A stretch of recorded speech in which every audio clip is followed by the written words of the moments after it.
Bonjour, voici une petite présentation de mon Moodle. Donc c'est la plateforme d'e-learning que j'utilise pour mes cours et que les élèves utilisent aussi pour travailler. Donc voilà comment ça se présente, hein. Ça c'est une fois qu'on est inscrit dessus, la page d'accueil, donc avec des petites fonctionnalités de forum et tout ça. Et donc tous les cours sont divisés en grandes sections, hein. Donc là c'est des sections un peu génériques. Et puis après c'est divisé sur des choses un peu plus précises. Bon, par exemple, les concepts de la programmation, les concepts de base, les algorithmes, tout ça. Euh, Tout ce qui concerne le HTML, le CSS, avec le SCSS, Bootstrap. Donc voilà, c'est divisé en grandes sections suivant les langages et les problématiques. Euh, donc je vous propose de voir un petit peu à quoi ressemble l'intérieur des cours. Donc par exemple, ça voilà, des cours de présentation vraiment d'initiation, c'est quoi Internet, pour pouvoir savoir comment fonctionne, on va dire, tout ça dans l'ensemble. Donc voilà, c'est des cours assez classiques. Celui-là est assez petit, c'est vraiment des présentations. Voilà, un gros cours sur les concepts de base de la programmation. C'est quoi une variable, une constante, les types de variables, voilà, des choses qui sont de suite assez techniques, hein. Donc tout est imagé avec des images et pas mal de textes et d'exemples de code. Euh, donc voilà, quelques-uns. Donc ça c'est vraiment des concepts de base que tout développeur doit absolument maîtriser. Donc voilà, il y en a pas mal, hein, les boucles, les if, voilà, le fonctionnement d'une boucle, le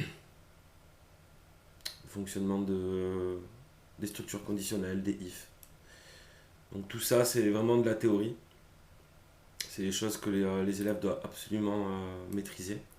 Un autre cours, par exemple, sur le HTML. Donc, pareil, quelque chose de très basique en développement web. Donc, il y a toujours une partie présentation historique. Les élèves aiment bien ça, puis ça permet d'avoir un petit peu de culture. Et puis après, on rentre dans le dur, comme je dis. Donc, avec vraiment l'approche codage, quoi. Donc voilà, comment est structuré un document HTML, et puis après c'est parti pour les balises, à quoi elles servent, comment on les écrit, tout ça. Donc ça c'est un exemple sur du HTML, tout ce qui concerne la structuration, les formulaires, voilà. Sur le CSS pareil, hein, voilà, il y a beaucoup de cours différents.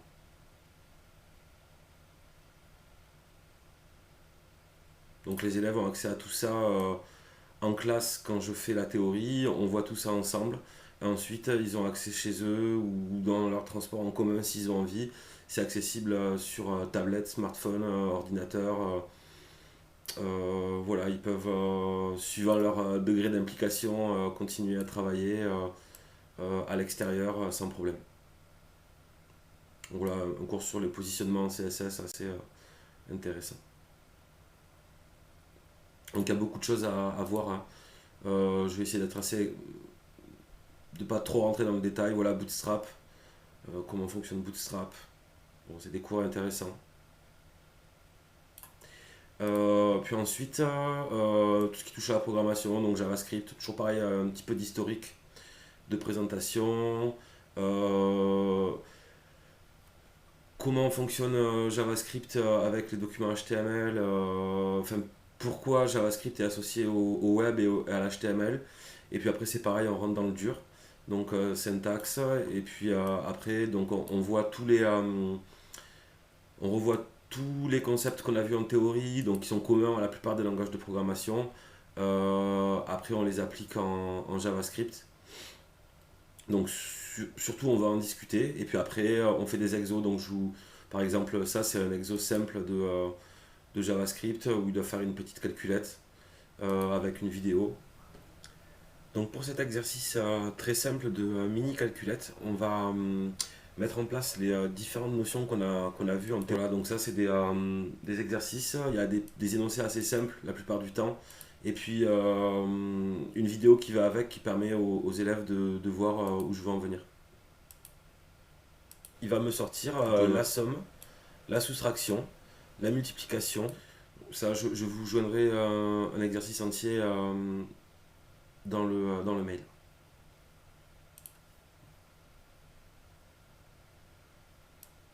Donc il y a pour chaque section des discussions et des exercices.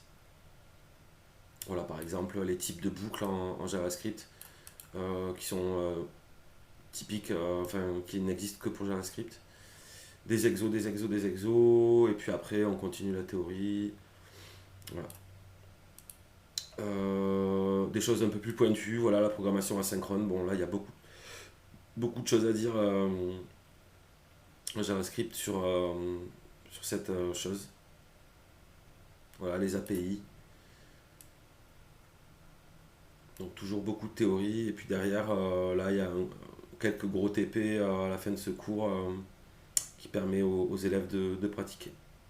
Voilà, exercice avec des vidéos et des énoncés clairs.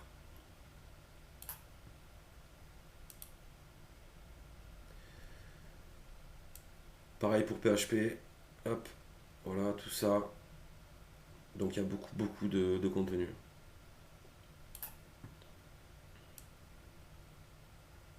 Donc ça c'est vraiment les PHP, on va dire, initiation. Et après, j'ai divisé en plusieurs grosses parties. Donc ça c'est le cours sur PHP avancé.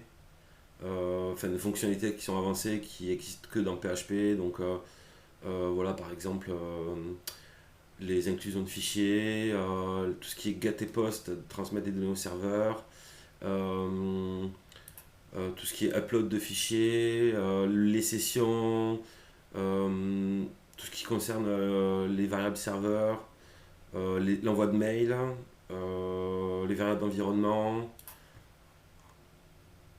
Il y a beaucoup de choses à dire. Ça, c'est le cours sur PDO, donc tout ce qui concerne les bases de données. Il y a un gros cours avec un gros TP derrière.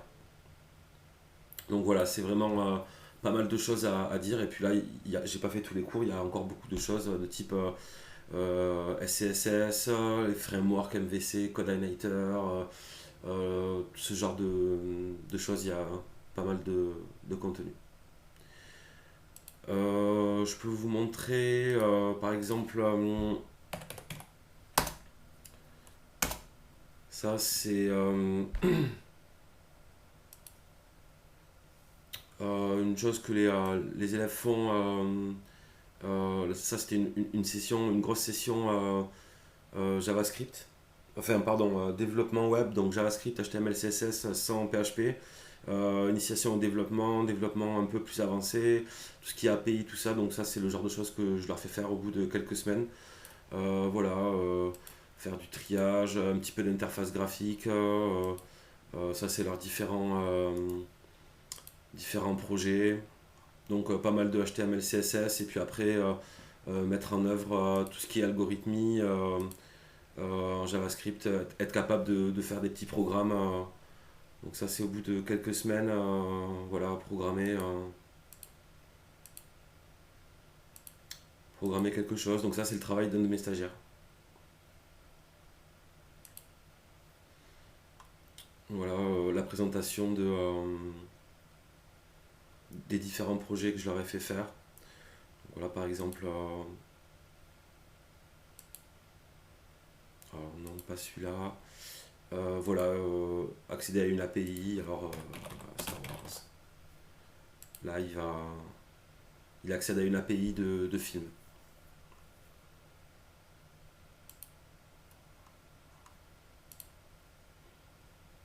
Et ça, c'est des films sortis récemment pour découvrir.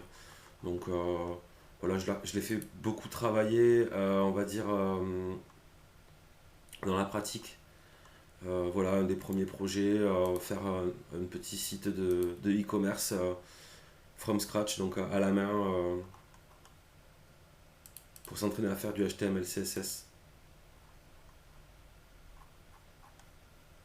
Donc tout ça très rapidement dès le début.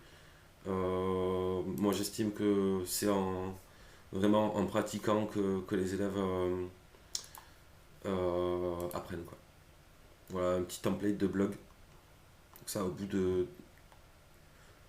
quelques semaines, genre 2 3 semaines, ils sont capables de faire ça.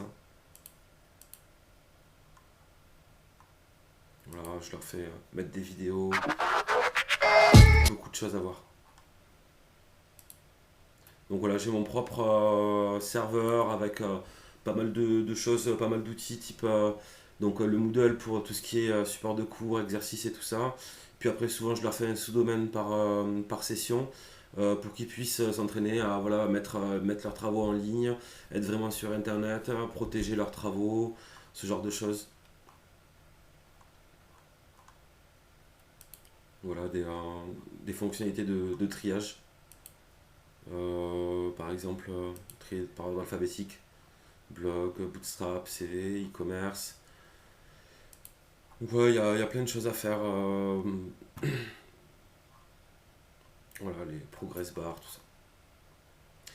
Donc que dire de plus sur mes méthodes de travail. Voilà, tout ça là, c'est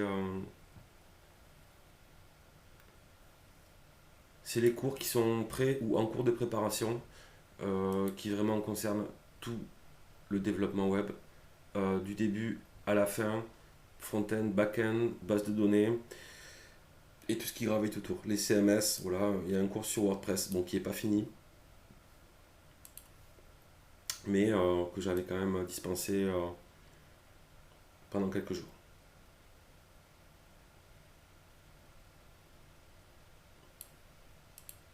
Voilà, merci de votre attention.